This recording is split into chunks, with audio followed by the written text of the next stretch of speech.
I've been off for an entire week. Entire week, no content. You want to know what happened with the Green Bay Packers news in that week? Not a freaking thing. We are truly in the lulls of the offseason.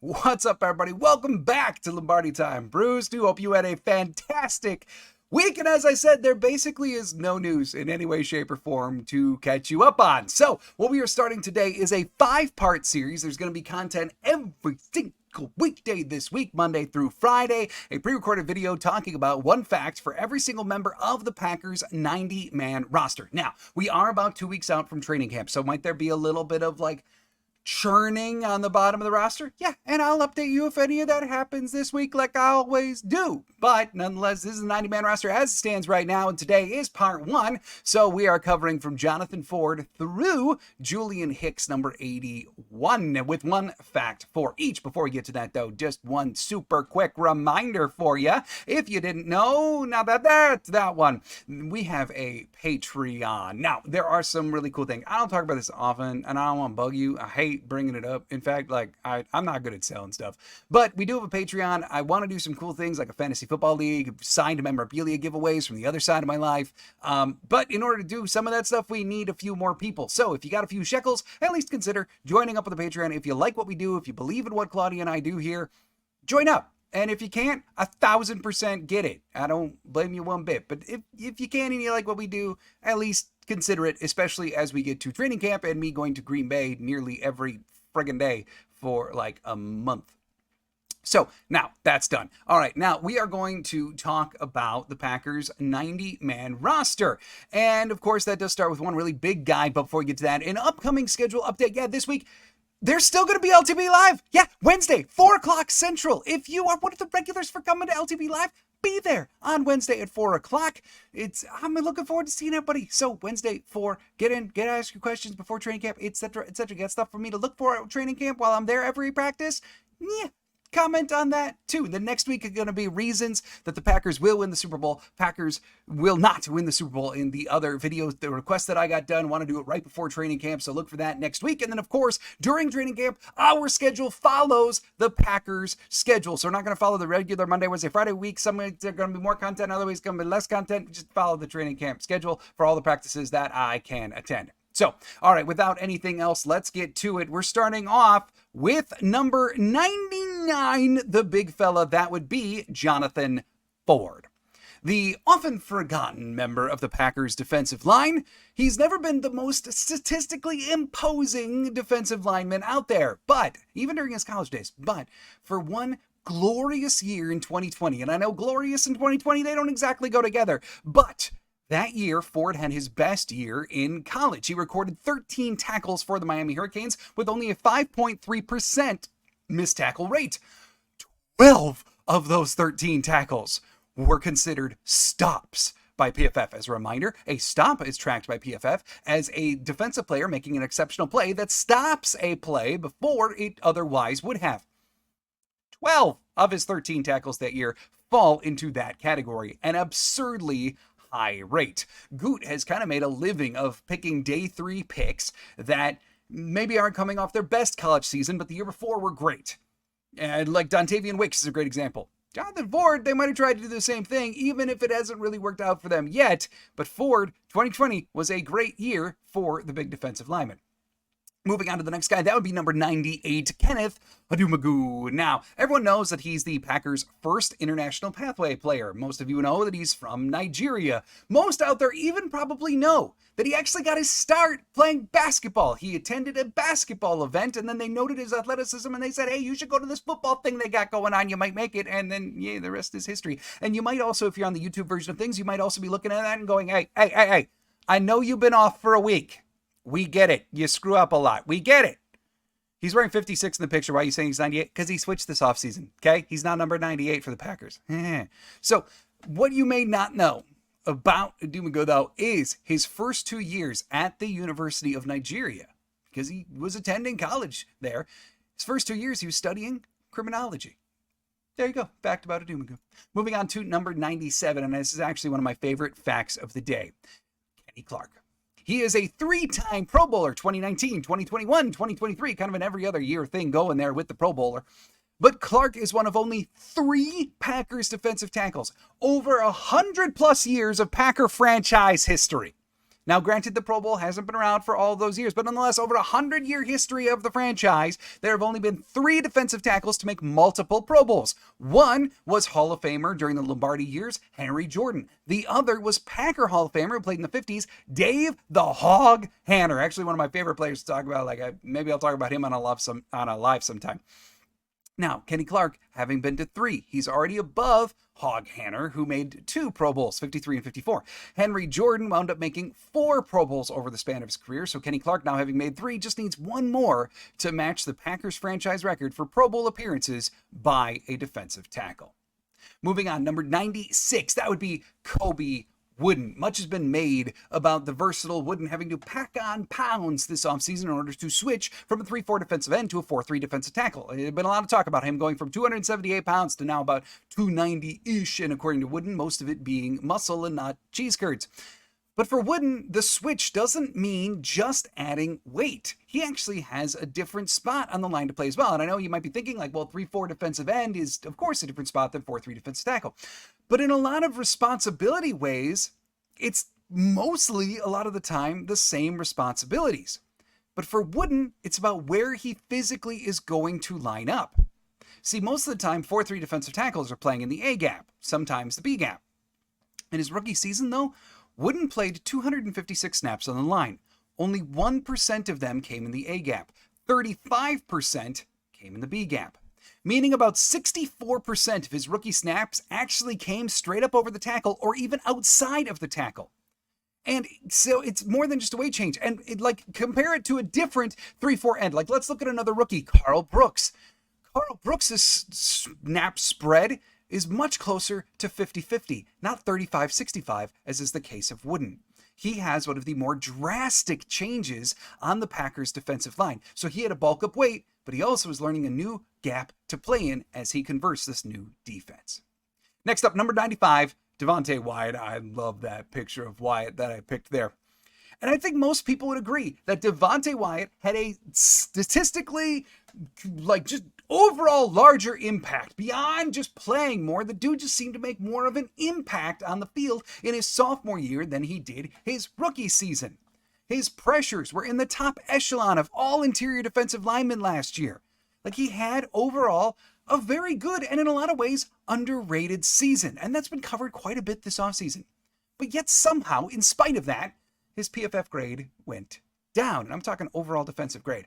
Why did that happen? Tackling. See, as a rookie, Wyatt posted an overall subgrade for tackling of 60.9. It's not great, but not abysmal either. Last year, truly horrid. Only 27.7. Well, why? Why did PFF grade him so harshly in tackling? Well, last year, Wyatt made 23 tackles and had 9 assists. Keep those numbers in mind, 23 and 9. He also missed 13 tackles, leading to a missed tackle rate of 28.9%. Over a 20% jump in missed tackles year over year. One thing is for certain, if the man can tackle this year and have the pressure rate that he had last year, if he can tackle like he did as a rookie, get the pressure rate that he got as a sophomore, yeah, that adds up to having a really good defensive lineman on their hands. Certainly what we're hoping for. Next up, number 94, Carl Brooks. Like a lot is talked about how Romeo Dobbs just does not smile in pictures. Carl Brooks giving that look of I know you're taking a picture of me. I'm well aware.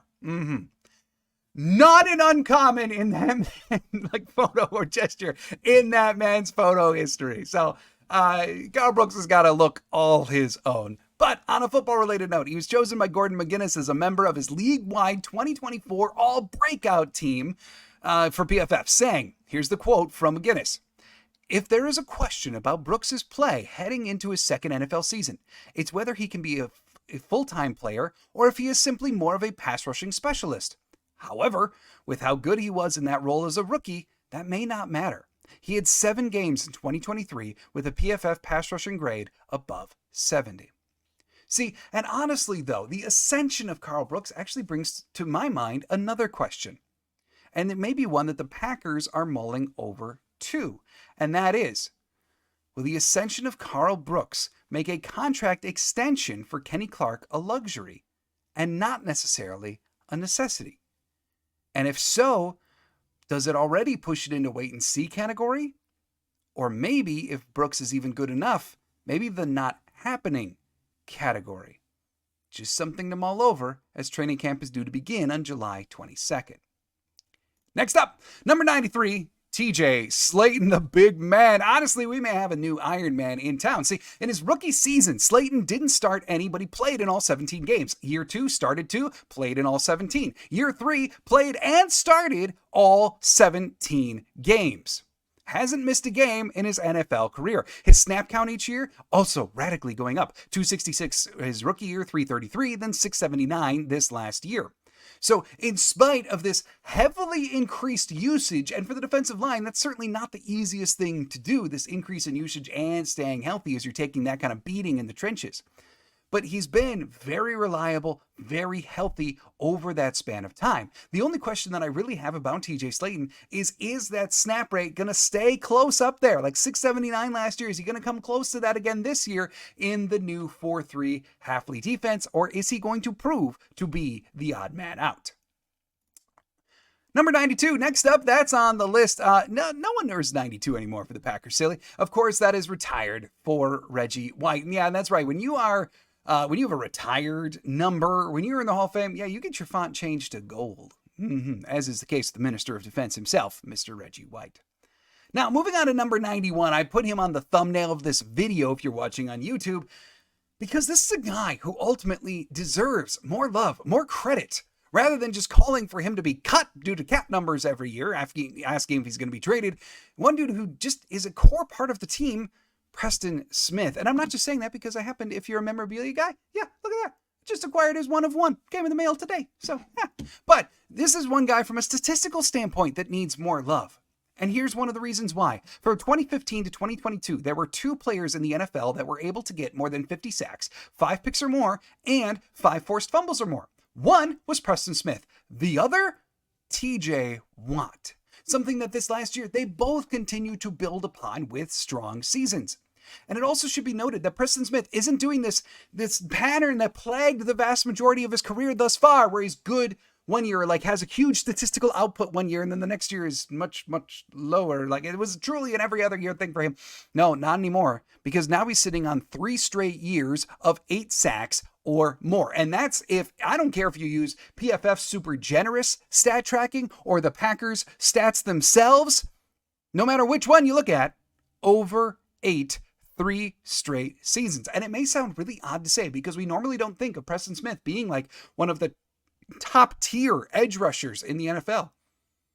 But there are not many guys who year in and year out sustain 8 sacks or more. Because in order to do that, you also have to stay healthy year in and year out, which is a feat in and of itself. So that truly does put Preston Smith in a category of about 15 guys that in the last few years have recorded back-to-back 8 sack or more seasons. Factor that in that he also is still the Packers' best run-stopping edge rusher. I know he doesn't have the most highlights in the world. I know he's not the flashiest player, but I know he's not the most dominant. But it is remarkably consistent at this point. And frankly, Preston Smith probably deserves more credit than he's got. Number 90, Lucas Van Ness. Hercules. The number 13 pick in last year's draft has some good and bad when you're looking at his numbers. See, because Van Ness was one of only 12 rookie edge rushers last year to log at least 150 pass rushing snaps. And with his snaps, LVN ranked 3rd in PRP. PRP is a metric that PFF uses to basically combine sacks, hits, hurries, and then relates it to playing time, some special formula algorithm that they've got. Well, Lucas Van Ness was good at it, ranked 3rd out of all of these rookies. However, of the 12, he also ranked 10th in his outright win percentage on pass rush snaps. And what a win percentage is basically when you're heads up, you're going straight up against an offensive tackle or just an offensive lineman. And on a pass rushing snap, who wins the snap? Is it the O-lineman or is it the D lineman? Who gets credit for the win? Lucas Van Ness won on only 6.1% of his pass rush opportunities last year. That ranked 10th of the 12 rookies. If that number can send, then that 5 sack number he had last year also going to go up quite a bit. Number 89, Ben Sims. And I got to give full credit to some listeners out there who actually pointed me in the direction of needing to research this more. But Luke Musgrave had a near-perfect RAS when he was drafted last year, 9.77. And we talked about that a ton for the uber-athletic Musgrave. But did you know that Ben Sims was basically right there with him? He was even a shoelace faster in the 40-yard dash. See, because Sims is 1 inch shorter, 3 pounds lighter than Musgrave, but he actually ran a faster 40, 4.58 versus 4.61. Both players also tied with 36-inch verticals and 4.41 shuttles. Now, Musgrave did just kind of edge him out. These were not huge wins for Musgrave, just edged him out in the 3-cone and the splits.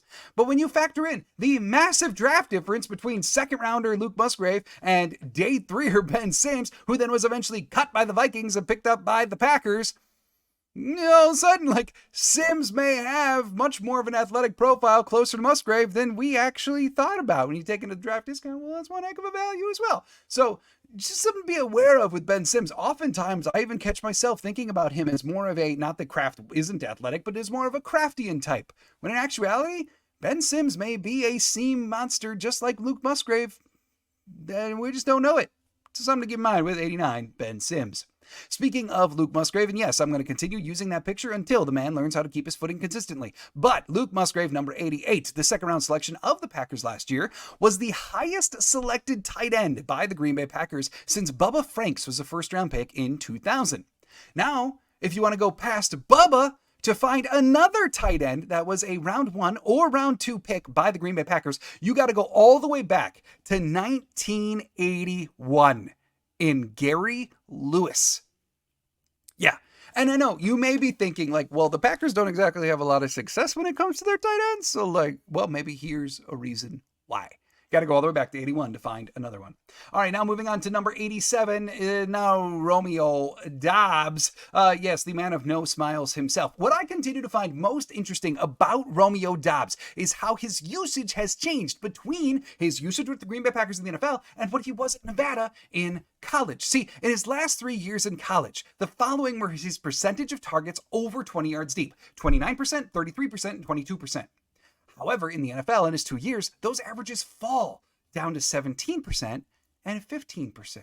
And I know, maybe it's because his speed doesn't stand out the way in the NFL that it did in college. You're going against other fast players. Maybe the Packers just have other guys who are better at deep routes than Dobbs. So they're directing the ball there, telling those guys to go deep, not Dobbs. But his PFF grade on deep routes would account for that, because he's still a really good deep route runner. Because over these 5 years, okay, I'm going to relate it to his percentages of deep ball targets. So the year that he had 29% of his targets over 20 yards deep, he had a grade of 85 on those routes. Then the year that it was 33%, his grade was 95. The year that it was 22% in college, his grade was an astonishing 99.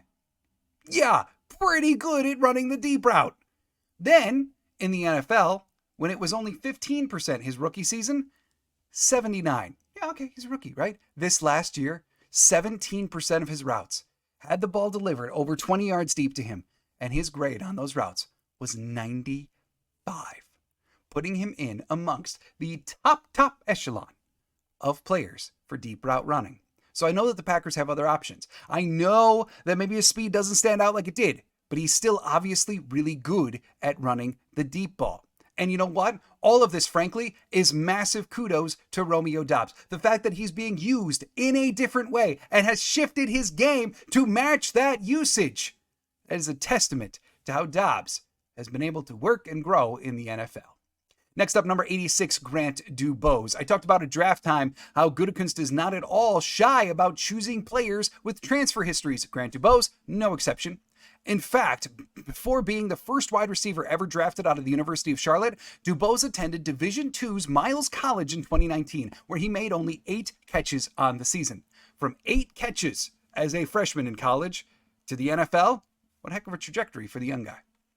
Next up, number 85, Tucker Kraft. And I got a non-football related note here about Tucker Kraft, something that from my other side of my life I find very, very interesting. Now, we could talk about his personal life, his family story. Yes, tons of that stuff is out there. But this is memorabilia related.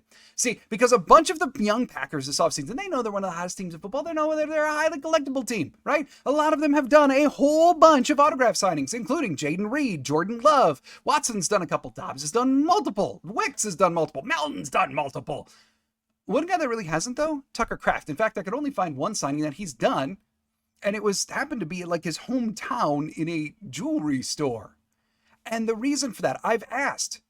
It's not that he wouldn't be popular. He is part of the young cohort that would have fans wanting to pay for his autograph. And I should know, too, the dude has a beautiful autograph. Don't look at his cards. If you go on eBay right now, don't look at his cards, because that's a weird printed version, and I'm not quite sure why. But if you look at his helmets, it's a really nice, stretched out, full autograph. Dude's got beautiful penmanship. It looks nice. It's not the initials or the tiny little squiggles or whatever the freak Luke Musgrave does for his autograph, which is some kind of alien pen scratch. It's horrible, but Tucker Kraft's beautiful. But you want to know why, according to multiple shop owners that I've talked to, why Kraft doesn't do more signings? It's because he understands that his career is hopefully going to be a long and successful one, and he doesn't want to flood the market with a whole bunch of stuff from when he's young. He wants it to hold value. He wants people to appreciate it. And so he's only going to do a couple a year as opposed to flooding when he could get a quicker and easier payday. You know what? Gotta respect it. Number 84, Tyler Davis is next up on the list. You got to go back to 2022 for this one, obviously, as he was out 2023. But when Davis led the team in special team snaps in 2022 with 344, a good portion of them were naturally blocking. He's a tight end. Yet he still finished tied for second on the team with 7 special teams tackles. Perhaps that's why he got the moniker from Rich Bisaccia of being his right hand. Next up, 83, Samori Toure. Entering only his third year in the league, Toure is actually the Packers' second oldest receiver on the 90-man roster. Downright geriatric, I tell you, at 26 years of age. The lone wide receiver older hasn't even been a wide receiver for a full freaking year. It's Alex Magoo, who's 28. Next up, Joel Wilson, number 82. And you might be thinking, why did you use his stock photo? Why'd you use just his professional Packers headshot? Because I couldn't find any other real pictures that actually were big enough of him in a Packers jersey. So this is what we got. Wilson attended Central Michigan for 5 years before becoming a UDFA for the Buffalo Bills, making it on their practice squad until week 9, where then he was cut and then eventually signed to the Packers practice squad. And there's really not a ton out there about Joel Wilson, but one thing can be said. He was by far the most productive in his final year of college. See, because compared to the previous season, Wilson expanded his catches from 28 to 44, his yards from 326 to 445, and even his touchdowns from 5 to 6. He also reduced his drop rate from 9.7% down to 0. He had 0 drops in his final year of college. And then the last individual for today, number 81, Julian Hicks, the Packers' 24-year-old UDFA signing out of Albany.